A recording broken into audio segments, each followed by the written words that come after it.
ಎಲ್ರಿಗೂ ನಮಸ್ಕಾರ. ನಾನು ನಿಮ್ಮ ಪ್ರಜ್ವಲ್ ಸ್ವಾಮಿ. ನಾನು ಇಂಡಿಯನ್ ಡ್ರೈವರ್ ಅಸೋಸಿಯೇಷನ್ ರಾಜ್ಯಾಧ್ಯಕ್ಷನಾಗಿದ್ದೇನೆ. ಇವತ್ತು ದೇವನಹಳ್ಳಿ ಏರ್ಪೋರ್ಟಿಗೆ ನಾವು ಬರ್ತಾ ಇದ್ದೇವೆ. ಹೋಟೆಲ್ ಇ ಟಿ ಎಸ್ ಅಲ್ಲಿ ನಾವು ಬರ್ತಾ ಇದ್ದೇವೆ. ಅಲ್ಲಿ ಇರ್ತಕ್ಕಂಥ ನಮ್ಮ ಪ್ರೀತಿಯ ಚಾಲಕರು, ನೀವು ನಮ್ಮನ್ನು ಭೇಟಿ ಮಾಡ್ಬೋದು. ನಿಮ್ಮ ಕೊರತೆಗಳನ್ನ ನಮ್ಮ ಹತ್ರ ನೀವು ಡಿಸ್ಕಷನ್ ಮಾಡ್ಬೋದು. ಅದ್ರ ಜೊತೆಗೆ ನಿಮಗೆ ಭಾಳಷ್ಟು ನಾವು ಕೆಲವೊಂದು ವಿಚಾರದ ಬಗ್ಗೆ ನಾವು ಮಾತಾಡೋದಿದೆ. ಅದ್ರ ಜೊತೆಗೆ ನಾವು ಏನು ಒಂದು ಪಾರ್ಕಿಂಗ್ ವ್ಯವಸ್ಥೆಯನ್ನು ಏನು ಮಾಡಿದ್ದೀವಿ ನಾವು ಇಂಡಿಯನ್ ಡ್ರೈವರ್ ಅಸೋಸಿಯೇಷನಿಂದ, ಇದಕ್ಕೆ ಸಂಬಂಧಪಟ್ಟಂತೆ ಮಾನ್ಯ ಸಚಿವರಾದಂತಹ ಕಾರ್ಮಿಕ ಸಚಿವರಾದಂತಹ ಸಂತೋಷ್ ಲಾಡ್ ಅವ್ರನ್ನ ನಾವು ಕರೆಸ್ತಾ ಇದ್ದೀವಿ.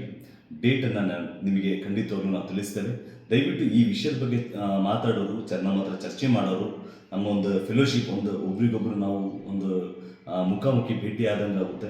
ದಯವಿಟ್ಟು ನೀವೆಲ್ಲ ಬರಬೇಕಂತ ನಾನು ಕೇಳ್ಕೊಡ್ತೇನೆ.